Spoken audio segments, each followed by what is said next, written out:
দুখন ষ্টেডিয়াম নিৰ্মাণৰ আমাৰ পৰিকল্পনা আছিলে সৰু সজাই আৰু ক্ৰিকেট ষ্টেডিয়াম আমাৰ আছে এতিয়া আমিনগাঁৱত আমি যিখন ষ্টেডিয়াম বনাইছো অহা বছৰ ফেব্ৰুৱাৰী মাহত সম্পূৰ্ণ হ'ব ইয়াতে 20,000 লোকে বহি খেল চাব পৰা এখন আটক ধুনীয়া ক্ৰিকেট ফিল্ড হ'ব গৈ আৰু যথেষ্ট মডাৰ্ণ আৰু যথেষ্ট ধুনীয়া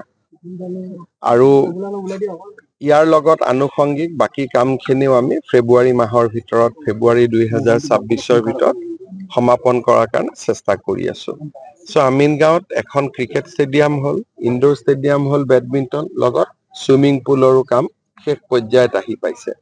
আৰু এইখিনিৰ লগত অলপ আমি পাৰ্কিং আদিও বনাব চেষ্টা কৰি আছো যাতে ইয়াতে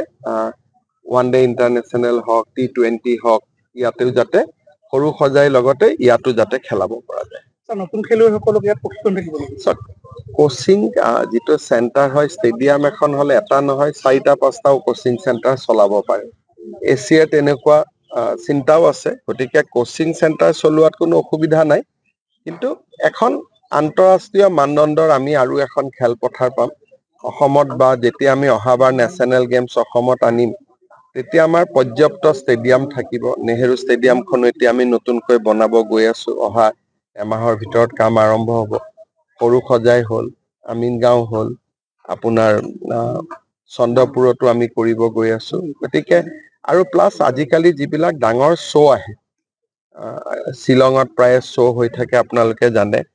সেই আন্তঃৰাষ্ট্ৰীয় শ্ব' বিলাকো আমি ইয়াতে পাতিব পাৰিম যাতে মানুহে আহি পেলাই শ্ব' অনুভৱ কৰিব পাৰে গতিকে এইখন হলে এটা বহুত ডাঙৰ সুবিধা এটা হৈ যাব আমাৰ হাতত এটা অল্টাৰনেটিভ থাকিব যে সৰু সজাইত কিবা এটা হ'ল বা বৰ্ষাপাৰাত কিবা এটা হ'ল ঠিক আছে আমিনগাঁৱত কৰো এটা আমাৰ অল্টাৰনেটিভ আহি যাব আৰু যাতায়াতৰ ষ্টেডিয়ামলৈ অহা যিটো ৰাস্তা অভাৰব্ৰিজখন থকাৰ কাৰণে কিছু অসুবিধা তাৰ কাৰণে অভাৰব্ৰিজখনটো আৰু ভাঙিব নোৱাৰি ৰাইজৰ অসুবিধা হ'ব কিন্তু তাৰ মাজেদি আমি এই ৰাস্তাটো দি IIT গুৱাহাটীক লিংক কৰি দিম যাতে সেইফালেদিও সোমাব পাৰি আৰু এটা ডাঙৰ কথা যে অসমৰ পৰা দুগৰাকী ব্যক্তি বিশেষকৈ আপুনি BCCIৰ সচিব হিচাপে দায়িত্বত আছে আমি কি হিচাপে আশা কৰিব পাৰো এইবিলাকেতো আশা চলি আছে খেলুৱৈৰ ক্ষেত্ৰতো খেলুৱৈ নিজে আহিব লাগিব আমিতো জায়গা বনাব পাৰো কিন্তু আগ্ৰহ প্ৰশিক্ষণ ডিটাৰমিনেশ্যন খেল মহাৰণ পাতিছো এতিয়া বহুত বিলাক টেলেণ্ট আহিছে স্পৰ্টছ হোষ্টেল কৰিম এবাৰ তেওঁলোকক যাতে ৰাখিব পাৰো সুবিধাখিনি দিব পাৰিম কিন্তু সকলোৰে এটা মন থাকিব লাগিব যে আমি খেলত আগবাঢ়ি যাম প্ৰচেষ্টা বহুত চলি আছে খেল মহাৰণটো আজি আমি 2টা বছৰ সেইটো উদ্দেশ্য লৈ পাতি আছো কেতিয়ালৈ মুকলি কৰাৰ সম্ভাৱনা আছে